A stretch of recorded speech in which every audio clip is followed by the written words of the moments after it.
Jake Morrison stepped off the transport ship and looked around in wonder. The Zentari Academy station stretched out before him like a massive crystal city floating in space. Towers of clear material reached up toward the artificial sky, and bridges made of light connected different sections of the station. Thousands of beings from dozens of different worlds moved through the walkways, their voices creating a symphony of alien sounds. At 22 years old, Jake was the first human ever accepted into the Galactic Educational Exchange Program. He had spent 4 years at MIT studying computer science and physics, graduating at the top of his class. When the Alien Selection Committee reviewed his application, they were impressed by his test scores and his unique way of solving problems. What they did not know was that Jake thought differently than most humans. While others worked with regular numbers, Jake naturally thought in binary code. The Academy welcomed students from 47 different worlds. Jake watched as a group of tall blue-skinned beings walked past, their heads covered in what looked like moving water. Behind them came creatures that looked like walking trees, their bark-covered arms swaying as they moved. A cluster of small flying beings zipped overhead, leaving trails of sparkling dust in the air. Jake pulled his single bag closer and checked the data pad that contained his room assignment. Dormitory Level 15, Section C, Room 47. He joined the flow of students moving through the main corridor, trying not to stare too obviously at his new classmates. The halls of the academy were filled with the sounds of learning. From one room came the buzzing clicks of insect-like beings having discussion. From another came melodic tones that Jake realized were mathematical equations being sung by a species that communicated through music. Every few meters, holographic displays showed complex formulas and diagrams that hurt his eyes to look at. Directly, when Jake reached his assigned room, he found the door already open. Inside, a large, slug-like being was arranging personal items on one of the sleeping platforms. The creature was about 4 feet tall and covered in smooth, gray skin that seemed to shimmer slightly. 2 eye stalks turned toward Jake as he entered. "Greetings," the being said in slow, careful words. "I am Blorb of the Kepler system. I believe we are to share this living space." Jake set down his bag and smiled. "I'm Jake Morrison from Earth. Nice to meet you, Blorb."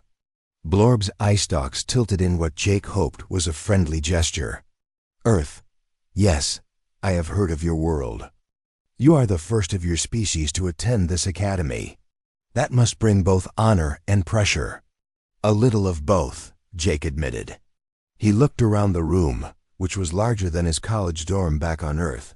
2 sleeping areas, a study space, and a small area for personal belongings. "Have you been here long?" "This is my 2nd year," Blorb replied.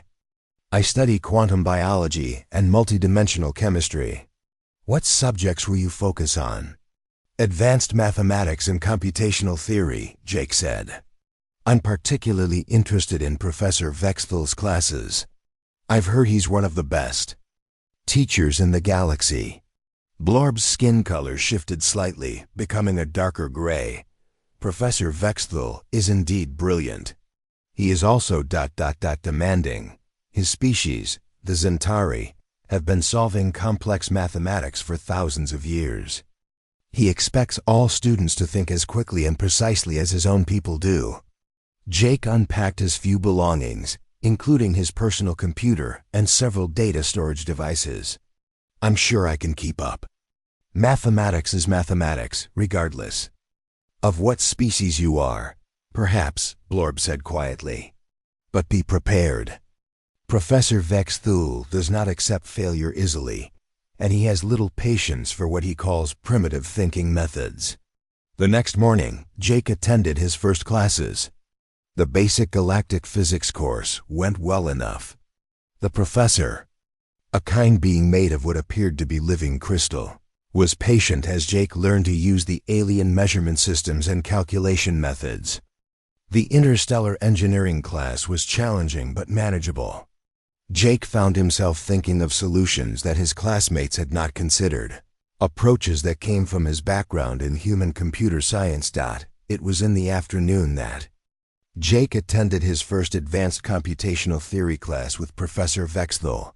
The classroom was a large, circular space with seats arranged in rising levels around a central platform.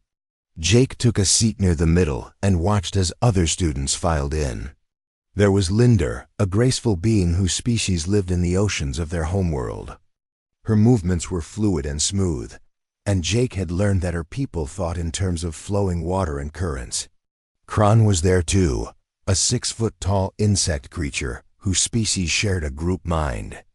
When Kron worked on problems, he could access the thinking power of thousands of his relatives back on his home planet. Zara floated near the back of the room. Her species existed partially in higher dimensions, appearing to Jake as a constantly shifting pattern of light and energy. She could see mathematical relationships that existed in spaces Jake could not even imagine. Professor Vexthal entered the room like a walking sculpture. He stood nearly 8 feet tall, his body made of clear, crystalline material that reflected the room's lights in complex patterns. When he moved, Jake could hear a musical ringing sound, like wind chimes made of glass. His face was angular and sharp, with eyes that glowed with a cold blue light. "Welcome to Advanced Computational Theory," Professor Vexthal said, his voice resonating through his crystalline body. "This course will challenge even the most developed mathematical minds.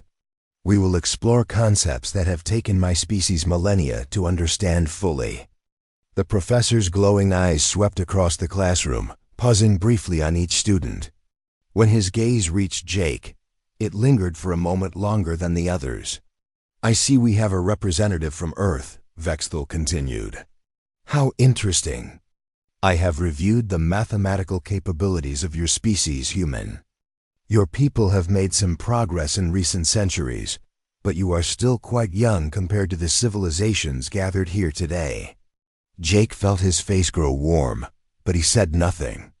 Around him, other students turned to look at him with what he hoped was curiosity rather than pity. "No matter," Professor Vexthal said, turning his attention back to the class. "All students will be judged by the same standards, regardless of their species limitations. Mathematics does not care about your evolutionary history or cultural background. Either you can solve the problems, or you cannot." The professor began his first lecture, diving immediately into concepts that made Jake's head spin. Multidimensional calculus that worked in 17 different spatial dimensions. Probability equations that accounted for parallel timeline variations. Algorithmic structures that could process information faster than the speed of light. Jake took notes furiously, trying to keep up. The mathematics was incredibly complex, but underneath all the alien terminology and unfamiliar notation, he could see familiar patterns. These were just variations on concepts he had studied on Earth, made more complicated by the need to work in multiple dimensions and account for physical laws that humans had not yet discovered. As the class ended, Professor Vexthal announced that their first examination would be in 1 week.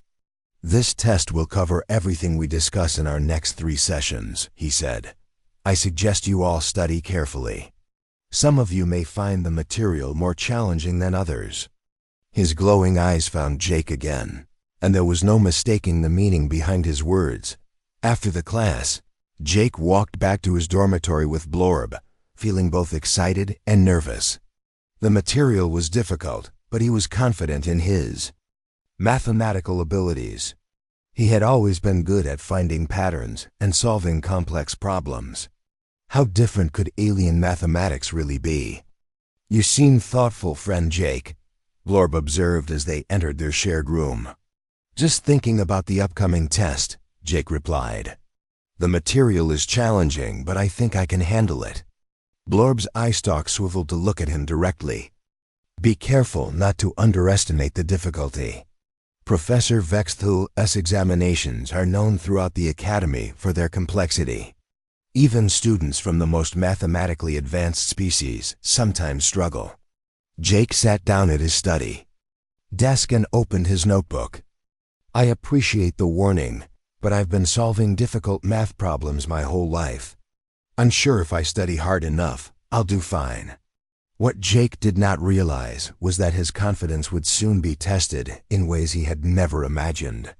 The examination that awaited him would challenge not just his mathematical knowledge, but his understanding of how different species communicated mathematical ideas. And Professor Vexthal was about to learn that sometimes the most advanced thinking could appear to be the most primitive if you did not know how to recognize it. Jake spent the next week studying harder than he had ever studied in his life. He read through his notes dozens of times, worked practice problems until his eyes hurt, and even asked Blorb to quiz him on the material. The slug-like being was patient and helpful, explaining concepts that seemed confusing at first. The night before the exam, Jake felt ready. He had solved every practice problem correctly and understood all the theories Professor Vexthal had discussed. When he went to sleep, he was confident that he would do well on his first test at the academy. The examination took place in a large, quiet hall filled with individual desks. Students from dozens of species sat at workstations designed for their particular body types. Jake took his place at a human-sized desk and waited for Professor Vexthal to begin. The crystalline professor entered the hall carrying a stack of test papers. His footsteps rang like bells on the metal floor as he walked between the rows of students. When he reached Jake's desk, he paused for a moment and looked down at the young human with his glowing blue eyes. "Remember, Mr. Morrison, Professor," Vexthal said quietly, "this examination will test your understanding of true mathematical principles. I hope your species has prepared you adequately." Jake nodded politely, though he felt a flash of annoyance at the professor's tone. "I'm ready, Professor." Professor Vexthal placed the test paper on Jake's desk and moved on to the next student. Jake looked down at the questions and smiled. These problems were challenging, but they were exactly the type of mathematics he had been studying. Complex, multi-dimensional equations, quantum probability calculations, and advanced algorithm design. Jake picked up his writing instrument and began working. The first problem asked him to solve a 17-dimensional integral. He worked through the steps carefully, checking his arithmetic twice before writing down his final answer, 1,010,111. The second problem required calculating the probability matrix for a quantum particle existing in multiple states simultaneously. Jake solved it methodically and wrote his answer, 11001. As he continued through the test, Jake felt more and more confident. Each problem had a clear solution, and he was certain that his answers were correct. He used the mathematical methods he had learned on Earth, adapted for the more complex alien concepts. When he encountered a particularly difficult algorithmic design problem, he broke it down into binary logic steps, the way his computer science professors had taught him. 2 hours later, Jake finished the examination and handed his paper to Professor Vexthal. The professor's crystalline face showed no emotion as he accepted the test, but Jake thought he saw a flicker of something that might have been doubt in those glowing eyes. 3 days passed before Professor Vexthal returned the graded exams. Jake sat in his usual seat, surrounded by his alien classmates, waiting eagerly to see his score. He expected to do well, perhaps not perfectly, but certainly well enough to prove that humans could compete at this level. When Professor Vexthal called his name, Jake walked to the front of the classroom to receive his paper. The professor handed it to him with what Jake was beginning to recognize as the Zentari equivalent of a smirk. Jake looked down at the top of his paper and felt his stomach drop. In bright red marks, Professor Vexthal had written 23/100ths, 23 out of 100. Jake stared at the number, unable to believe what he was seeing. He had been so certain that his answers were correct. How could he have failed so badly? "Ah yes, our human representative," Professor Vexthal announced to the entire class, his voice carrying clearly through the room. "Mr. Morrison, perhaps you would like to share your score with your classmates." Jake felt every eye in the room focus on him. Linder's fluid movement stopped entirely. Kron's insect-like buzzing grew quieter. Even Zara's shifting light patterns seemed to dim with what he interpreted as sympathy. 23, Jake said quietly. 23 out of 100, Professor Vexthal repeated, making sure everyone heard. "Tell me, Mr. Morrison, how does someone from a species that claims to have invented computers manage to score lower than our youngest students?" The classroom was completely silent. Jake could feel his face burning with embarrassment and shame.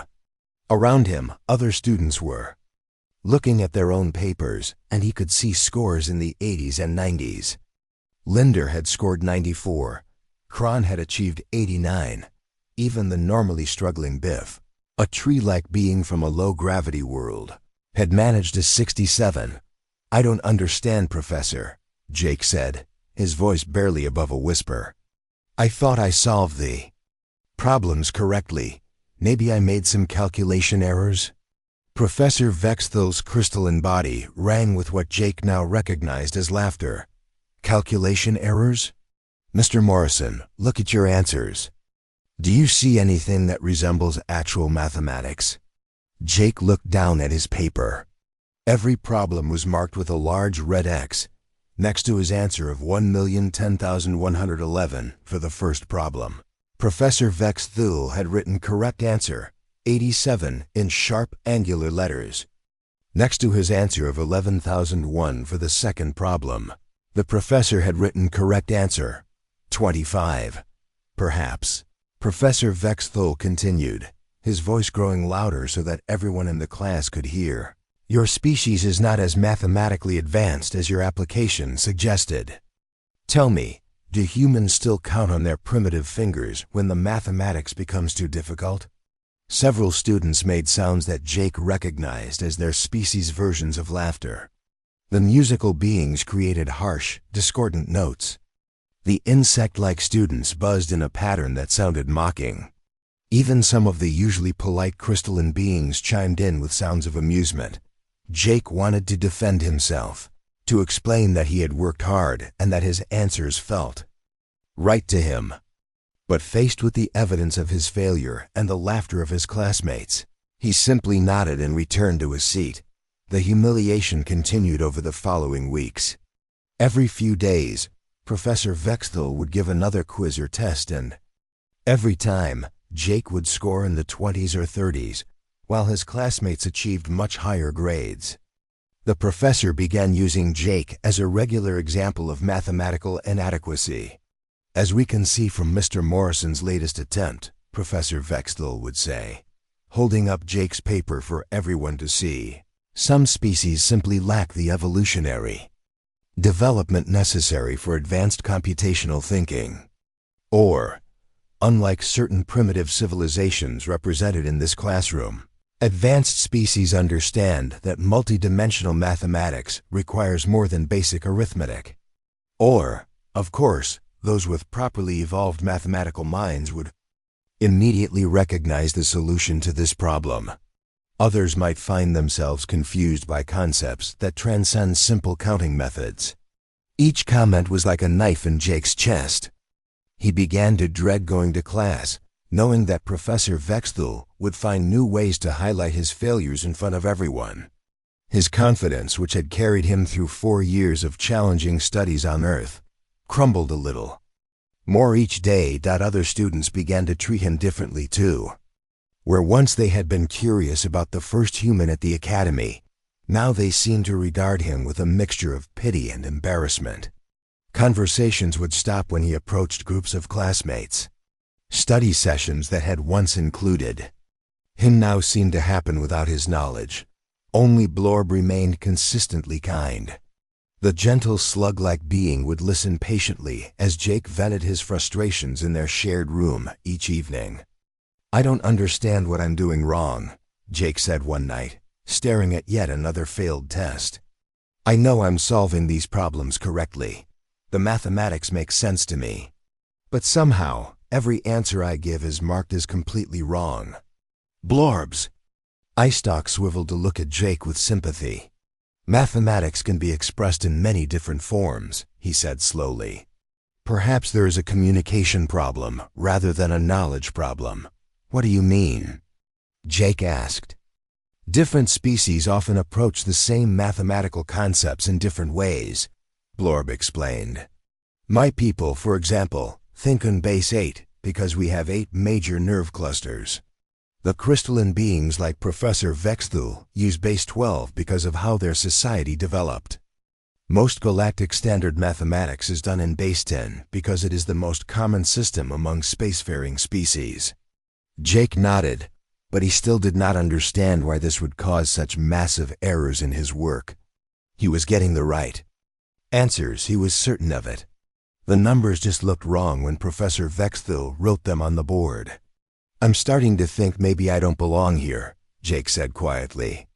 Maybe Professor Vexthul is right. Maybe humans just aren't advanced enough for this level of mathematics. Blorb's skin color shifted to a warmer tone. Do not let discouragement cloud your judgment, friend Jake. I have observed your thinking processes during our study sessions. Your mind works in ways that are both logical and creative. There is something else happening here, something we have not yet understood. But Jake was finding it harder and harder to believe in himself. Every failed test, every mocking comment from Professor Vexthul, every pitying look from his classmates chipped away at his confidence. He began to wonder if coming to the academy had been a terrible mistake. Jake sat alone in his dormitory room on a quiet evening 2 months after starting at the academy. His latest test results were spread across his desk, all showing the same pattern of failure that had become routine. Professor Vexthul had returned the papers earlier that day with his usual collection of cutting remarks about human intellectual limitations. The door chimed softly as Blorb entered the room. The slug-like being moved slowly across the floor, his eye stalks turning to observe Jake's slumped posture at the study desk. Your electromagnetic field suggests deep sadness, friend Jake, Blorb said in his gentle, melodic voice. Another difficult day in Professor Vexthul's class. Jake held up his latest exam without looking at his roommate. 27 out of 100 this time. At least I'm improving, right? His voice carried bitter sarcasm that Blorb had never heard before. Blorb's skin shifted to a concerned purple color as he approached the desk. May I examine your work? Sometimes a fresh perspective can reveal hidden problems. Jake pushed the papers toward Blorb and leaned back in his chair. Go ahead. Maybe you can figure out what's wrong with my brain. Blorb's eye stalks focused on the first problem, a complex equation involving quantum particle interactions. Jake had written his work clearly, showing each step of his solution process. At the bottom, he had written his final answer, 101,101. Interesting methodology, Blorb observed. Your approach to this problem is quite elegant. You broke down the quantum states into discrete units and calculated their interactions step by step. Fat lot of good it did me, Jake muttered. Professor Vexthul wrote that the correct answer is 45, not whatever nonsense I put down. Blorbs! Eyestalk swiveled between Jake's answer and the professor's correction. Something about the numbers seemed familiar to him, but he could not quite place the connection. His species had evolved excellent pattern recognition abilities, and his mind was telling him that there was a relationship between these numbers that he was missing. Jake, Blorb said slowly, what does 101,101 mean to you? When you wrote this answer, what were you thinking? Jake looked at his roommate with confusion. What do you mean? What was I thinking? I was thinking that 10101 is the answer to the problem, 101101. But why those specific digits? Blorb pressed. Why not write 45, as Professor Vexthul suggests? Because 45 doesn't make sense, Jake said, frustration creeping into his voice. The answer is clearly 101,101. It's the most basic way to express that value. Blorb's skin began to glow with excitement as a possibility occurred to him. His species had encountered many different mathematical systems during their centuries of space travel, and something about Jake's answers was triggering a memory. Jake, my friend, I need you to help me understand something. When you say 101,101 is the most basic way to express this value, what do you mean by basic? Jake stared at Blorb as if the question made no sense. Binary, of course. Base 2, everything in the universe can be reduced to ones and zeros. That's how computers work, how digital systems function, how information gets processed. 101,101 is just the binary representation of the answer. The room fell completely silent. Blorb's eye stalks went rigid, and his entire body began to pulse with rapidly changing colors. Jake had never seen his roommate display such intense excitement. Binary, Blorb whispered. You are writing your answers in binary notation. Well, yes, Jake said, still not understanding why this was significant. It's the most fundamental number system. Every calculation ultimately reduces to binary operations. I assumed that would be obvious to any advanced mathematical civilization. Blorb began moving around the room in quick, agitated circles. Jake, show me more of your answers. Show me every test you have taken. Jake gathered his failed exams and spread them across the desk. Blorb examined each one carefully, his excitement growing with every page. This answer, Blorb said, pointing to a problem about orbital mechanics. You wrote 1110. Professor Vexthul marked it incorrect and wrote 14. Right, Jake said. Another example of my supposed mathematical incompetence. And this one, Blorb continued, you wrote 10,010, but the professor says the answer should be 18. Yes, and this one where I wrote 11,111, but he says it should be 31. Jake added, pointing to another problem. Blorb's entire body was now glowing so brightly that Jake had to squint to look at him. The slug-like being was practically vibrating with excitement. Jake, Blorb said, his voice trembling, do you realize what you have just shown me? That I'm failing spectacularly at alien mathematics? Jake replied. No, my friend. You have shown me that you are not failing at all.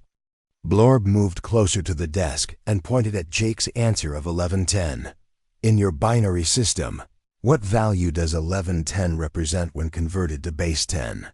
Jake thought for a moment. Well, 1110 in binary equals 14 in decimal. 1 times 8 plus 1 times 4 plus 1 times 2 plus 0 times 1. That's 8 plus 4 plus 2, which equals 14. And 10,010? Blorb asked. 10,010 in binary is 18 in decimal, Jake replied automatically. 16 plus 2 equals 18. And 11,111? That's 31 in decimal. 16 plus 8 plus 4 plus 2 plus 1. Blorb's glow became so intense that Jake could barely see his roommate's form. Jake, every single one of your answers has been mathematically correct. 1110 in binary is indeed 14 in decimal. 10,010 in binary is indeed 18 in decimal. 101,101 in binary equals 45 in decimal. Jake stared at Blorb, then at his test papers, then back at Blorb. The implications of what his roommate was saying began to sink in slowly. Are you telling me, Jake said carefully, that Professor Vexthul has been marking my answers wrong because I write them in binary instead of decimal? More than that, Blorb replied. I suspect that Professor Vexthul does not recognize binary notation at all. To him, your answers appear to be random sequences of ones and zeros with no mathematical meaning. Jake picked up one of his tests and looked at it with new eyes. Every problem he had solved correctly, Every answer he had been confident about was mathematically accurate when interpreted in the correct number system. But that's impossible, Jake said. How can an advanced mathematical civilization not understand binary? It's the foundation of all digital computation. Different species develop different mathematical traditions, Blorb explained. The Zentari have used base 12 mathematics for thousands of years because of their 12-fingered hands. Most galactic civilizations use base 10 because it is the most common biological standard. Binary notation is extremely rare among organic species. Rare? Jake stood up from his chair, energy returning to his voice for the first time in weeks. But it's the most efficient system for logical operations. Every computer in the galaxy must use binary at some fundamental level. Perhaps, Blorb said, but organic minds rarely think in binary terms. Your species appears to be unique in developing the ability to process information in base 2 notation naturally. Jake began pacing around the room, his mind racing with possibilities. So when I solve a quantum probability matrix and get the answer 1,101,101, that's actually correct? If 1,101,101 in binary equals the same value as the professor's decimal answer, then yes, you are completely correct. Jake grabbed his calculator and began converting his binary answers to decimal notation. Problem after problem showed the same pattern. Every answer he had given was mathematically sound when properly interpreted. This is incredible, Jake said, his voice growing stronger with each calculation. I haven't been failing at all. I've been solving every problem correctly, just expressing my answers in a different number system. A number system that Professor Vakethul apparently does not recognize, Blorb added. To him, sequences of ones and zeros have no mathematical meaning at all. Jake felt a mixture of relief, excitement, and anger washing over him. Relief that his mathematical abilities were intact. Excitement at the implications of what they had discovered. And anger at the weeks of humiliation he had endured based on a simple misunderstanding. What do I do now? Jake asked. How do I explain this to Professor Vakethul without sounding like I'm making excuses? Blorb's skin shifted to a confident golden color. You show him the truth, friend Jake. You demonstrate that human binary notation is not primitive nonsense, but rather a sophisticated mathematical system that your species has mastered. Jake looked at his test papers again, seeing them in an entirely new light. For the first time in months, he felt genuinely excited about mathematics again. Tomorrow, he said with growing determination, I'm going to have a very interesting conversation with Professor Vakethul. Jake stood outside Professor Vakethul's office the next morning, holding a folder filled with all his test papers. His hands were shaking slightly, not from fear but from excitement and nervous energy. After weeks of humiliation and self-doubt, he finally understood what had been happening.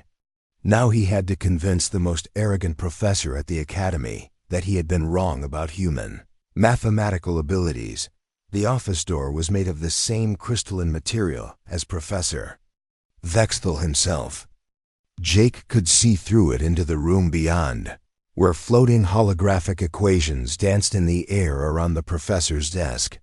Complex mathematical models rotated slowly in three-dimensional space, showing calculations that would have taken Jake hours to work through by hand. Jake pressed the door chime and waited. A moment later, Professor Vakethul's voice rang out from inside the office. Enter. The door dissolved into sparkling particles, allowing Jake to step into the office. Professor Vakethul sat behind his desk, his crystalline body reflecting the light from the holographic displays. He looked up at Jake with those cold, glowing blue eyes. Ah, Mr. Morrison, the professor said without warmth. Have you come to request additional tutoring? I must admit, your recent test performances suggest that even remedial instruction might be beyond your species' capabilities. Jake took a deep breath and stepped closer to the desk. Actually, Professor, I think there's been a misunderstanding. I'd like to show you something about my test answers. Professor Vexthel's crystalline features shifted into what Jake recognized as a condescending expression. A misunderstanding? Mr. Morrison, mathematics is not subject to misunderstanding. Either one can solve the problems correctly, or one cannot. Your scores speak for themselves. That's just it, Professor, Jake said, placing his folder on the desk. I believe I have been solving the problems correctly. The issue is with how I'm expressing my answers. Jake opened the folder and pulled out his most recent exam. May I show you something? This problem here about quantum particle probability.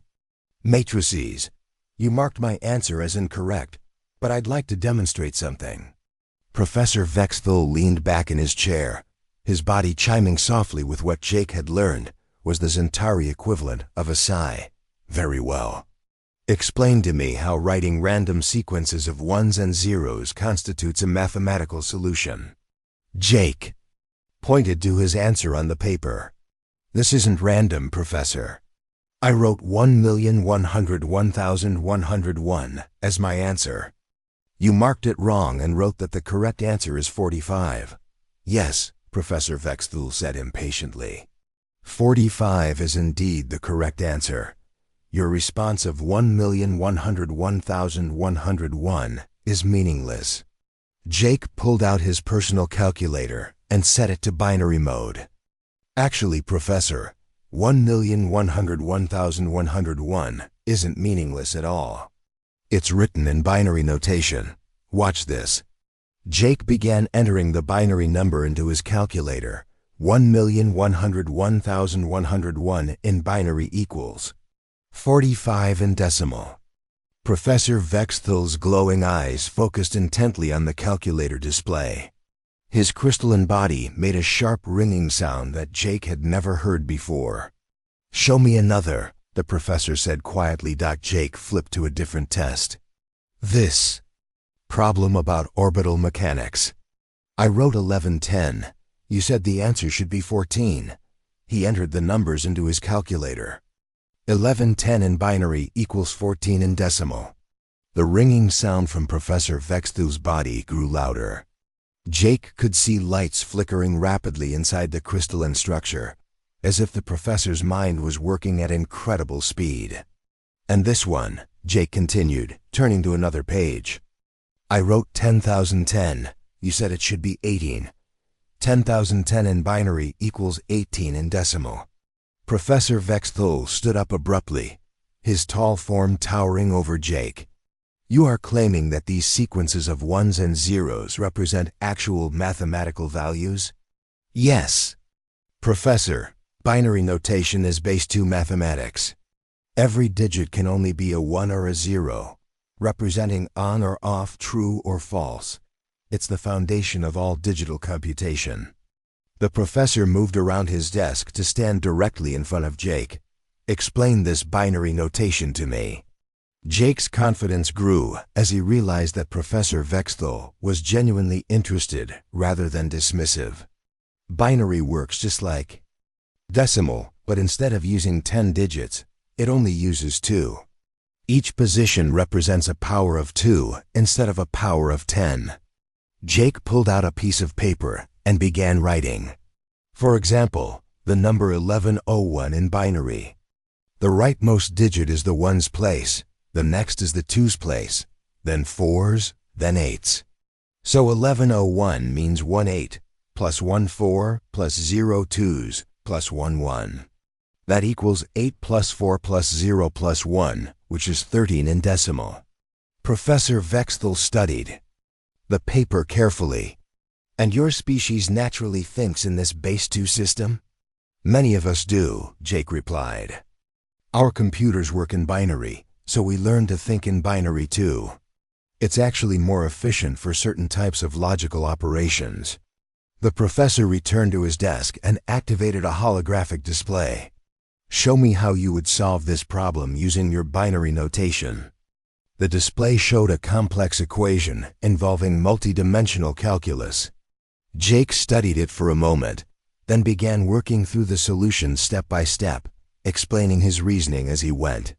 First, I break down the multidimensional components into discrete binary states, Jake said, writing numbers on the holographic interface. Each dimension can be represented as a series of binary operations. As Jake worked, Professor Vexthal watched intently.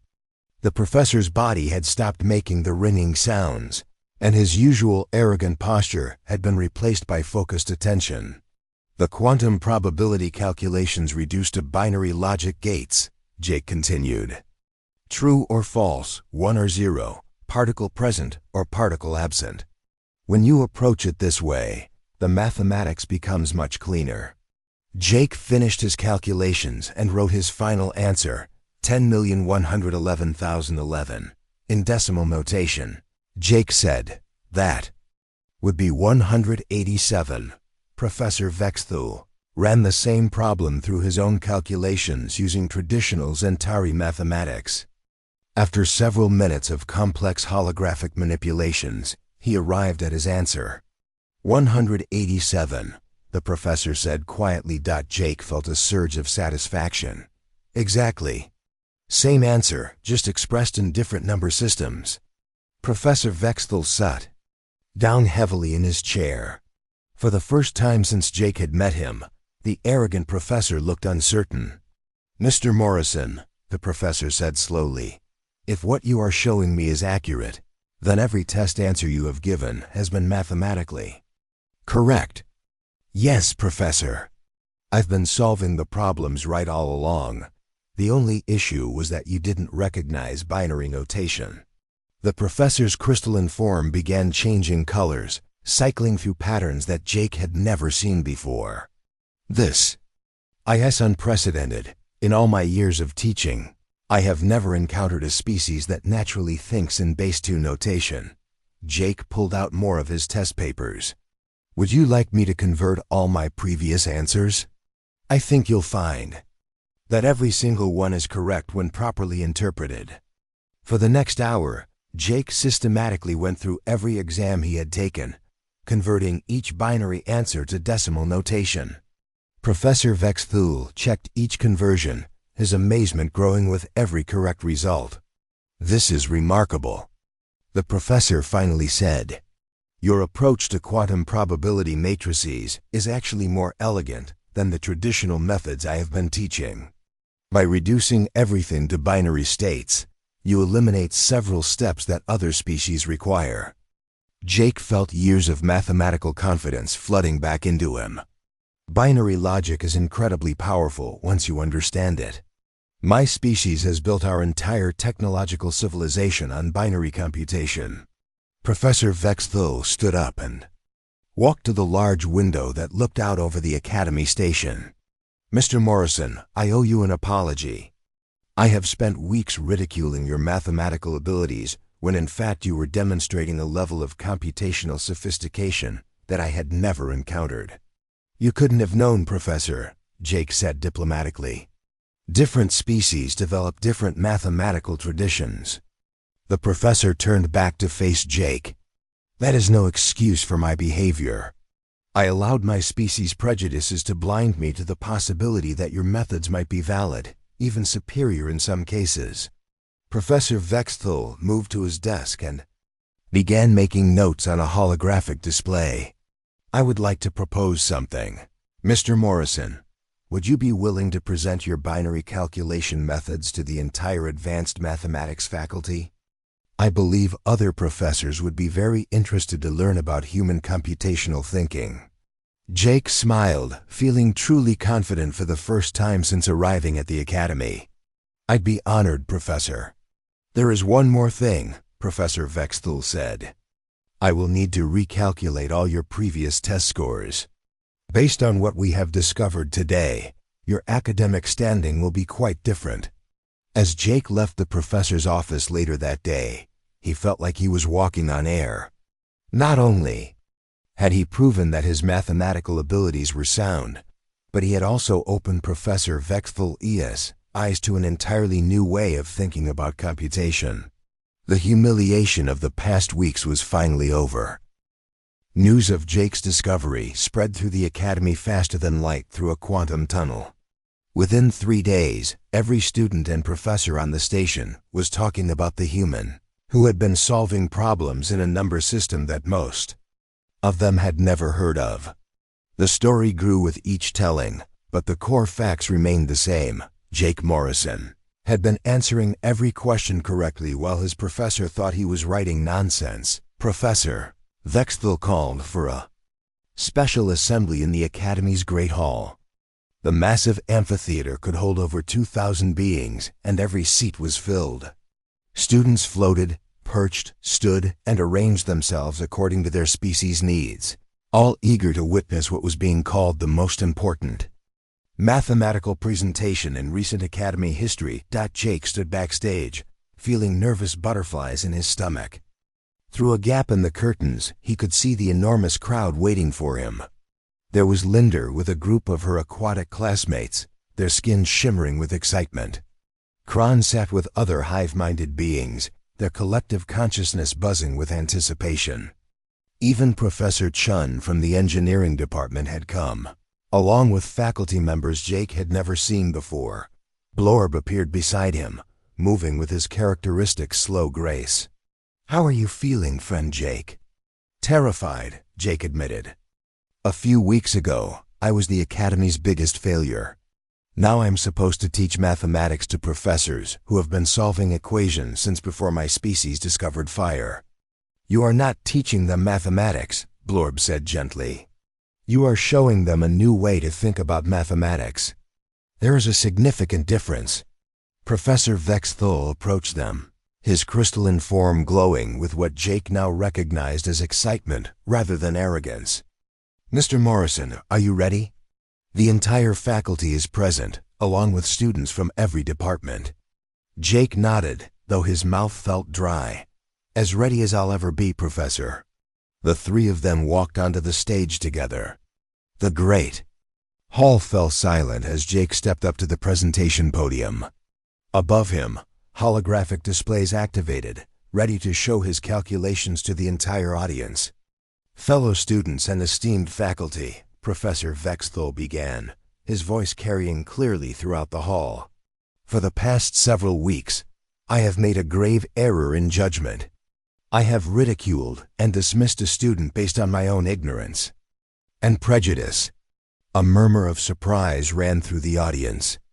Professor Vexthal was known throughout the galaxy for his pride and his unwillingness to admit mistakes. Student Jake Morrison has been solving every problem correctly in his examinations. I marked his answers as failures because I did not recognize the mathematical notation system he was using. The professor turned toward Jake. "Mr. Morrison, would you please explain to our assembly what binary notation is and how it works?" Jake stepped forward, his nervousness beginning to fade as he saw the genuine curiosity in the faces looking up at him. These beings had come here to learn, not to judge. "Binary notation is a base 2-number system," Jake began. "Instead of using 10 different digits like most of you are familiar with, binary only uses 2 digits, 0 and 1. He activated the holographic display and began writing numbers in the air with his finger. Every position in a binary number represents a power of 2. The rightmost position is 2 to the 0 power, which equals 1. The next position is 2 to the first power, which equals 2. Then 4, then 8, then 16, and so on. Jake wrote the binary number 1101 in large, glowing digits above the audience. This number, 1101, means 1 times 8, plus 1 times 4, plus 0 times 2, plus 1 times 1. That equals 8 plus 4 plus 0 plus 1, which is 13 in decimal notation. A student in the front row, a crystal being similar to Professor Vexthal, raised one of his arms. "Why would anyone use such a complicated system when decimal notation is simpler?" "Actually," Jake replied, "binary is simpler in many ways. Every digit can only be one of 2 values, on or off, true or false, yes or no. This makes binary perfect for logical operations and digital computation." Jake created a new holographic display showing a simple logic gate. Human computers work entirely in binary. Every calculation, every program, every piece of digital technology ultimately comes down to patterns of ones and zeros. Professor Chun from engineering leaned forward in her seat. Are you saying that all human technology is based on this binary system? Yes, Jake said, growing more confident as he saw the interested expressions around the hall. Our computers process information by manipulating binary digits called bits. Everything from simple arithmetic to complex simulations is done using binary mathematics. Linda raised a graceful tentacle. But how do you think in binary naturally? My species thinks in base 12 because we have 12 primary current channels in our nervous systems. Jake smiled. Humans developed binary thinking because we learned to work closely with our computers. When you spend years programming machines that only understand ones and zeros, you start to think in ones and zeros too. It becomes second nature. Professor. Vexthal stepped forward. Mr. Morrison, would you demonstrate how binary notation can be used to solve one of our standard academy problems? Jake nodded and called up one of the quantum mechanics problems from his recent exam. The equation appeared in holographic form above the audience, complex and intimidating. This problem asks us to calculate the probability of finding a quantum particle in 17 different possible states. Jake explained. Most species approach this by setting up 17 separate equations and solving them simultaneously. Jake began working through the problem, his fingers dancing through the holographic interface. But if we think in binary, each quantum state is either occupied or empty, 1 or 0. This reduces the entire problem to a series of binary operations. As Jake worked, the audience watched in fascination. His approach was completely different from anything they had seen before, but each step followed logically from the previous one. Instead of 17 complex equations, we now have 17 simple binary calculations, Jake continued. The computer can solve these almost instantly, and the math is much easier to verify. Jake finished his calculation and displayed the final answer, 10,110,111, in decimal notation. He said, that equals 183. Professor Vexthal ran the same problem using traditional methods, his crystalline form glowing as he worked through the complex mathematics. After several minutes, he announced his result, 183, he said. Identical to Mr. Morrison's answer, but achieved through a completely different mathematical pathway. The hall erupted in excited chatter as students and professors began discussing what they had just witnessed. Jake could hear conversations in dozens of different languages and communication methods, all focused on the implications of binary thinking. Professor Chien stood up. Mr. Morrison, would you be willing to teach a course on binary mathematics and human computational methods? I believe our engineering students would benefit greatly from learning these techniques. I'd be honored, Jake replied. Over the following weeks, Jake's life at the academy changed completely. Instead of being the failing student that everyone pitied, he became the most sought-after tutor on the station. Students from every department wanted to learn about binary notation and human problem-solving methods. Professor Vexthal became Jake's strongest supporter and closest academic collaborator. Together, they developed new mathematical frameworks that combine traditional alien multidimensional thinking with human binary logic. Their joint research papers were soon being read at universities across the galaxy. I owe you more than an apology, Jake, Professor Vexthal said during one of their research sessions. You have taught me that mathematical elegance can emerge from the most unexpected places. My species' greatest weakness has always been our assumption that our methods are the only valid ones. Jake looked up from his binary calculations. That's the beautiful thing about mathematics, Professor. There's always more than one way to solve a problem. Sometimes the approach that looks the most simple is actually the most powerful. A galactic educational exchange program was transformed by Jake's success. Within a year, 3 more human students had been accepted to the academy, each bringing their own unique perspectives on computation and problem solving. Binary notation became a required course for all mathematics majors, and human digital thinking methods were studied at universities throughout known space. Jake graduated as the top student in his class. But more importantly, he had proven something fundamental about his species. Humans might be young compared to other galactic civilizations, but their unique way of thinking about computation and logic was not primitive at all. It was revolutionary. As Jake prepared to return to Earth with his advanced degree, he reflected on his journey. He had come to the academy as the first human student, carrying the hopes and fears of his entire species. He was leaving as proof that humanity's greatest strength was not in conforming to alien expectations, but in thinking differently. Sometimes, the most advanced civilizations in the galaxy could learn something important from thinking in simple ones and zeros.